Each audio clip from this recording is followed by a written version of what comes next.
for those who are mature enough and won't revert back to who you used to be can understand that and say that because it's in the Bible first. Look at that other neighbor and tell him one more time, say, leave him with the ass. You may be seated in the presence of the Lord. I'm going to try not to hold you guys long. This little tad bit uncomfortable in here. I like it like this. I tell co-pastor all the time, I preach better when it's hot. I mean, that don't do nothing for y'all, but, I go somewhere and it's hot in there. I say, okay, it's going to be hot tonight. We're going to work it. But I'm going to try not to hold you guys long. We again, have, and I'm going to do a quick recap, and then we're going to get on into where I'm trying to get to today. This is the month of June, the month that we celebrate Father's Day. Big ups to all the fathers. And we are understanding and seeing that the recognition of fathers in this day and time, especially a good father, is significant because of the rarity of finding a good father. They're just so hard to find these days. They don't make them like they used to. For one, I think fathers are becoming fathers too young. They're becoming fathers before they need to, because there are certain things that you need to have in place before you become somebody's dad. Yeah, and that's just not how it is now. But there's still some good fathers out there. Look at somebody and say, there's still some out there. I want to encourage you, if you are a single mother in here and you have a son, make sure that you get him to a mentor that can help them be a good man, because you are raising somebody's husband and somebody's father. And there's certain things, though you love him to death, and I get that, and you put him in his place and straighten him out and put what's happening on. I get all that. But there are certain things that you can't teach him that only a man can. And make sure that you get him a good mentor, not just somebody that's got, testicles. You got to have somebody that can really give, because good fathers breed good fathers. Good men breed good men. A tree is known by the fruit that is bears. A good tree, a corrupt tree can't breed good fruit. So make sure you get him with a good mentor. Look at somebody and say, that one's free. Now, last week we had a conversation about two main things: a father's faith and a father's favor. A father's faith and a father's favor, centered around the father of faith himself, Abraham. We begin here in Genesis 22 with a conversation about the dynamics of a father-son relationship between Abraham and his son Isaac. Isaac was the promised son of Abraham, who happened to be well stricken in years when Isaac was born. Because of the delicacy and the timing of Isaac's birth, Abraham loved him with an indescribable love, because he was the son of his old age. You study the scripture, Abraham's grandson Jacob, you study scripture, you'll see that the reason why he was so broke up about Joseph, what he thought was dead, because Joseph and Benjamin was the sons of his old age. Sometimes you can love something so tight and so hard to where you can be overprotective sometimes. Do I have any overprotective parents? Don't raise your hand. I don't want your neighbor to know that, but sometimes you can even limit the growth of your child sometimes by being overprotective. And sometimes, my brother and sister, when you have waited on something for a long time, and when you finally get it, it's something that was promised really, you tend to love it with sort of a protective type of love. And that's what I believe was happening here with Abraham. He loved Isaac so much, it was like a protective type of love. And you got to be careful about that. And we asked last week, the question we asked was, what is your Isaac? What is it that you love so much that you really protective over it. And I get it sometimes. I get it. Something that you've been waiting on for a long time, you tend to get overprotective about it. It might not be a son. It might not be a child. It could be a job. It could be anything. It could be a degree. It could be a status. It could be a significant other. It could be anything. It could be status. It could be your place in society. Whatever it is, if you've been waiting on it for a long time, a promotion or whatever it is, automobile, house, it doesn't matter. Sometimes those things can become your Isaac. And what happens is when God sees this type of affection that you have for the thing that he blessed you with, it triggers something in him, and he wants to explore that affection. He wants to look into that because God has some things. He's big about this word called priority. He's real big about that, and we have to understand that. So all of this started with a test right here in verse 1 and 2. And it came to pass, verse 1, that after these things that God did tempt Abraham and said unto him, Abraham, and he said to him, here am I. He said, take thy son, thine only son, whom thou lovest. I hear a tinge of sarcasm in there. That boy that you love so much. Yeah, take him to the land of Moriah and offer him as a burnt offering on the mountain. I'm going to tell you where the mountain is when you get there. You just take him and leave. Now, this was a twofold test. First of all, the test was to test Abraham's love and attachment. Two, it was to test Abraham's faith and trust. Who do you love more, Abraham?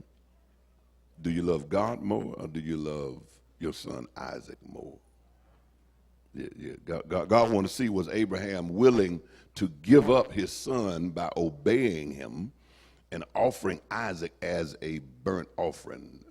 Who is your Isaac? What is your Isaac? And are you willing to give him back to God?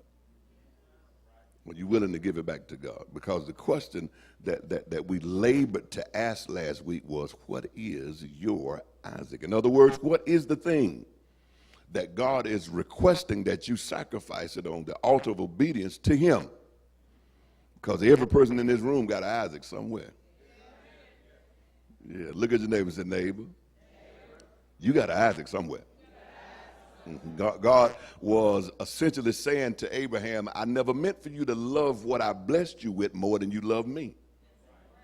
And just in case we're a little bit unclear about this, I tell you what, give Isaac back to me. Sometimes God will test that affection.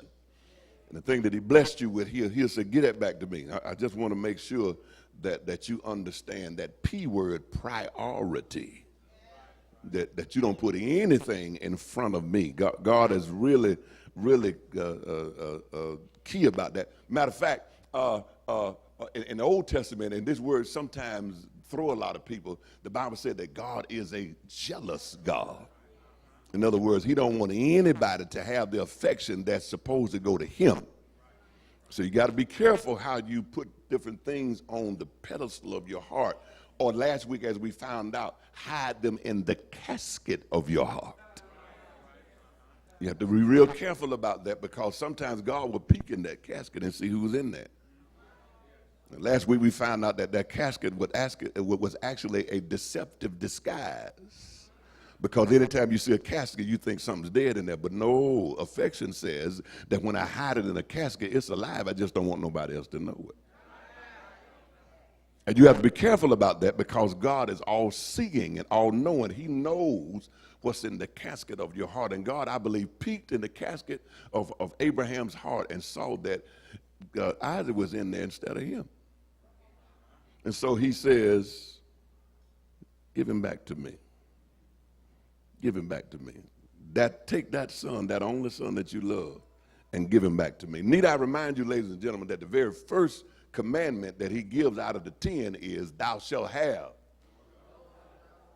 no other God before me. And you got to be careful about that, my brothers and sisters, because anything that you love more than God will eventually become your God. That's good right there. Anything that you happen to love more than God. What do you mean love more than God? I love God. You don't love God? But there are some things, ladies and gentlemen, and you got to be real careful about that, because what I believe believers today have to do, especially my millennial crowd, y'all hear me good, hear me good. You have to make sure that you lump God and the things of God together, because you cannot separate them. Sometimes we get confused about that, because I love God with all my heart, but I still got, I'm finna do this over here because this is just something I want to do and all that. But see, God said, no. I need to be the priority in your life. I believe it was Richard Smallwood that wrote the timeless song that says, Jesus is the center of my joy. In other words, he's the reason why I get up. He's the reason why I go to sleep. He's the reason why I do everything. Everything has to be filtered through him first. I got to run it by God first to see what he said. He is the center. Look at your name and say, he is the center of my joy. So God tells Abraham, he said, take that boy that you love and go and sacrifice him. Give him back to me. I need to make sure that you're clear on this, that you don't love what I blessed you with more than you love me. But here's what I want to get to. Look at how Abraham responds to God's request. Here's what I'm trying to get to. Verse 3 says, and Abraham rose up early in the morning, saddled his ass, took 2 of his young men with him, and Isaac his son, and clave wood for the burnt offering, and rose up and went unto a place which God had told him. Listen to me good, ladies and gentlemen. Take these notes. If not, get the DVD. True obedience should be without delay. True obedience should be without delay, but with detail. Because those of us who really want to do the will of God, obey him faithfully, hear me now, in little things as well as great things. This shows God that we are willing, or shows him our willingness to obey him. We have to obey God and be faithful in little things as well as big things, in open things as well as hidden things, in significant things and menial things. You have to make sure that you let God know that you are always willing to obey him. Some people only want to obey God when they're getting something out of it. Yeah, some people will obey God as long as they can see what they're getting out of it. What do I get out of in this equation? And that could not have been Abraham's mindset, because he wasn't getting nothing out of the deal. Actually, he's fixing to lose something. Do I have any Abrahams in the house that's willing to obey God even when it seems like I'm going to suffer a loss? Sometimes we have to understand that God may be testing us to see where we are in the affection game, to make sure he wants to know, where am I in your heart? Matter of fact, do I take up all your heart, or do you leave space for just in case? Just in case this whole Jesus thing don't work, just in case this whole God thing doesn't work. Did you leave a little room in there just in case? And I know I'm talking to some people in here. Y'all ain't saying much, but that's all right. But I know most of us in this room always have a just in case. I asked co-pastor, I often asked that, she's doing some stuff, putting stuff together, and I ask her, what is your plan B? Because, you need to have a plan B just in case plan A don't work and you're left out there, by yourself. But if you got a plan B, see, all of us, some kind of way have a plan B somewhere. Ain't get much help back there. Oh, yeah, you got a plan B. You got a plan B. You got a plan B. You got a plan B. All you single people in here, okay, all right. Whew, I better get out of that one. I better not go down there. Yeah. You always, and you need to have some plans just in case, and know some stuff up front to make sure that if you need to, you can get out before your heart get in it, because you need to have your plan B. Yeah, yeah, yeah, yeah, yeah, yeah, yeah, yeah. Oh, God, have mercy. Y'all better be glad these young folk in here today. Yeah, yeah, you need to make sure that. Now, since I'm in there, let me pull up in a minute.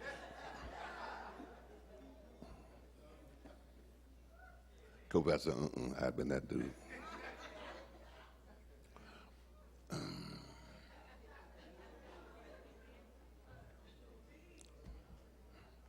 Uh,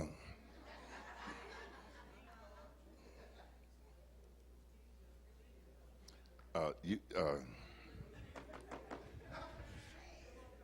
you, you, you need to love yourself enough not to be somebody else's plan B.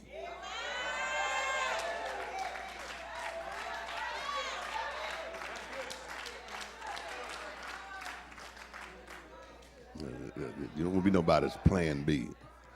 You don't want to be nobody's second choice just in case they didn't want me. I'd take you. Yeah. Plan B work when you're buying cars and stuff. They don't say that when you go get that, but that don't work good in relationships. You don't need to be nobody's plan B. You know, you always be plan B. And see, when you got somebody's plan B, A is always vacant. So that means that you are replaceable.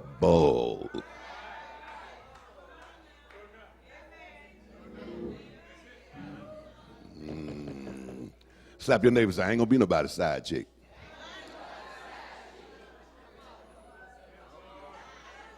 I